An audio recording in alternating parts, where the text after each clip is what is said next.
அவல் புலாவ் ரொம்ப சூப்பராக சீக்கிரமாக செஞ்சிடலாம். கெட்டியான அவலை வச்சு எப்படி செய்யறதுன்னு பார்க்கலாம். கெட்டி அவல் நான் 200 கிராம் உலக்குக்கு 2 உலக்கு எடுத்திருக்கேன். இது கெட்டி அவல்ங்கிறதுனால நான் அலசிட்டு அதை ஃபில்ட் பண்ணுறேன். இது தகடாக இருக்கிற அவல் அப்படின்னு சொன்னால் நீங்கள் ஜஸ்ட்டு தண்ணி மட்டும் தெளிச்சா போதும். இது மாதிரி நீங்கள் கழுவுனீங்கன்னா அது கூலாக போயிடும். கவனமாக இருங்க. இது கெட்டி அவல்ங்கிறதுனால நான் அலசிட்டு உடனே ஒரு வடிகட்டியில் அதை ட்ரான்ஸ்ஃபர் பண்ணிடுங்க. வச்சுக்கோங்க. இப்போ ஆரம்பிக்கலாம். ஒரு கடாயில் 1.5 டேபிள் ஸ்பூன் அளவுக்கு ஆயில் விட்டுக்கோங்க. கூடவே 1 ஸ்பூன் அளவுக்கு நெய் சேர்த்துக்கோங்க. நல்லா கமகமான இருக்கும். இது ஈஸியாக செஞ்சிடலாம். 1 டீஸ்பூன் அளவுக்கு சோம்பு சேர்த்துக்கோங்க. ஒரே ஒரு பட்டை, அன்னாசி பூவோட ஒரு சின்ன துண்டு, மராத்தி மொக்கு, 2 கிராம்பு, ஒரு ஏலக்காய்,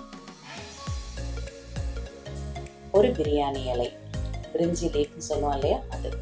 இது பொரிஞ்சதுக்கப்புறம் ஒரு 3 பச்சை மிளகாவை நல்லா நைஸாக சாப் பண்ணி அதையும் இதோட சேர்த்துக்கோங்க. இதில் காரம் பார்த்தீங்கன்னா இந்த பச்சை மிளகாவோட காரம் மட்டும்தான். நல்ல 150 கிராம் கிட்டக்க சின்ன வெங்காயத்தை நைஸாக அரிஞ்சு வச்சுக்கோங்க. இது ஆப்ஷனல் தான். பெரிய வெங்காயமும் சேர்த்துக்கலாம். நான் சின்ன வெங்காயம் சேர்த்துருக்கேன். இந்த வெங்காயம் ஓரளவு வதங்கின உடனே கொஞ்சம் இஞ்சி பூண்டு பேஸ்ட் அதோட சேர்த்து வதக்குங்க. இந்த இஞ்சி பூண்டோட அரோமா வெளியில வரணும். ஒரு கைப்பிடி அளவுக்கு பச்சை பட்டாணி சேர்த்துக்கோங்க.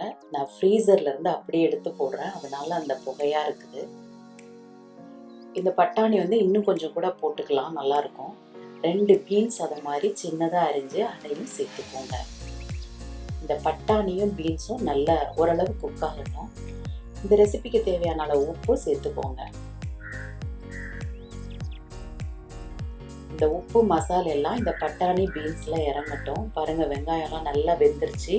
பட்டாணியும் 3/4 பாகத்தையும் தாண்டி வெந்துருச்சு.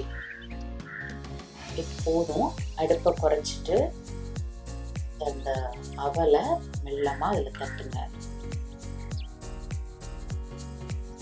சிறு தீயில வச்சுட்டு இதை கிளறி விடுங்க. ஃபைனா மிக்ஸ் பண்ணி விடுங்க. இந்த மசாலா ஃபுல்லா, இந்த அவல் ஃபுல்லா கோட் ஆகிற மாதிரி பண்ணிடுங்க. இதுல ஒரு சுவை மட்டும் பாக்கி இருக்கு, புளிப்பு சுவை. அதுல மல்லி தூவி முடிச்சிடலாம்.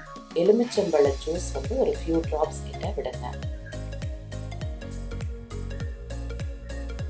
ரொம்ப டேஸ்டா இருக்கும். ஈஸியா பண்ணிடலாம். அவல் வச்சு நம்ம உப்மா தான் பண்ணுவோம்.